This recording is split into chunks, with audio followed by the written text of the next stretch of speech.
Hey guys, so I'm going to try this real quick thing that YouTube has that'll upload directly from my studio to you. No editing, one take. Let's see how this goes. So I'm the June guest over at Gossamer Blue, and one of the things they sent me that I've not played with before is pan pastels. So first thing I did was just look up on YouTube, what are pan pastels? What do they do? Basically, they're just creamy chalks, and the kit came with this green chalk, and the cool thing about these is they are stackable, so you can actually stack them one on top of the other. And then I've also got this pink one, which you can see I broke a little bit.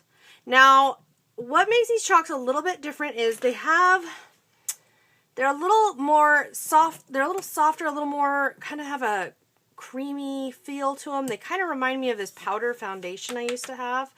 And how would you use them?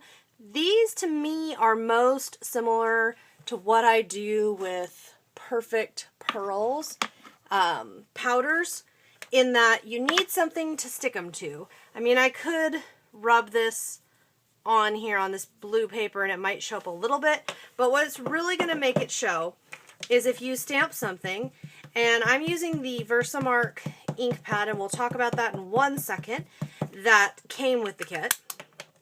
Okay, but you're going to stamp something, and then I like to take a brush. This is what I use for my Perfect Pearls, and I found it worked pretty good with the pan pastels too. And I like to just tap. Okay, I'm not scrubbing. I just like to tap the powder on here. And I didn't really learn, I mean, I didn't go and like do a bunch of tutorials or anything. I'm just kind of going off my experience and what I've done with other mediums and comparatively with this particular one. So for this, I'm just tapping on here, tap, tap, tap, tap, tap, tap.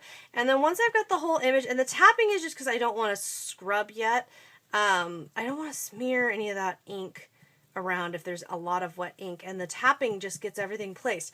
And then once I've got it tapped, I'm going to take the same brush, although I could go back and get a clean brush. And I'm just going to kind of scrub one way and then the other. You could scrub in a circular motion. I'm liking paintbrushes, but I'm seeing that sponges are really commonly used with this product. I think also, well, let's see what happens if I squirt it. You can see it shows up on dark cardstock, which I think is really cool. Let's see what happens if I squirt it with a bit of water. Okay, that's kind of interesting. So if I squirt it with a bit of water here, it's not coming off of the stamped image, but it is coming off all around the stamped image. So maybe if you wanted to do something like this, but you didn't want, excuse me 1 second here, let me go grab a paper towel. Okay, there we go. Maybe if you didn't want the white chalkiness around your image, you could spray some water on it.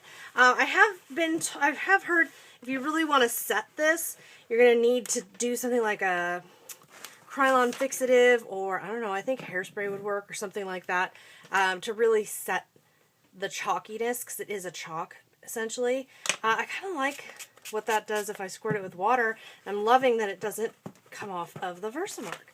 Okay, so cool that it works on dark paper, that you can mix and match them. I think there's a ton of colors of this. As I said before, these came with the June Gossamer Blue kit. And the other thing I want to show you is what is a Versamark pad. A Versamark pad is a watermark stamp pad. And you could use it with a stamp like I just did here with something like pan pastels or Perfect Pearls powders or embossing powders. Works really great for embossing. You could also just use it straight onto a paper to create a pattern. And the watermark part is that when you use it, it will just stamp, and I just did a really poor job, so let's try it again over here. I'm just going to stamp a square so you can really see it. There on the video, you see that dark blue square? Once it's dry, it's just going to stay a dark blue color. It's going to stay a slightly darker color than whatever you stamped it on. So it does work best on subtle patterns or on cardstocks, and I think it can be a really cool look to have kind of a monochromatic pattern design. Alright, that's it from me for right now on pan pastels and Versamarks from the June Gossamer Blue kit. This was my first Google record thingamabobber that, like I said before, it's going straight from my phone to YouTube. Excuse me, not Google thing, YouTube thing. If you have any questions, be sure to ask me over on my blog, and I'll be back with a new project tomorrow.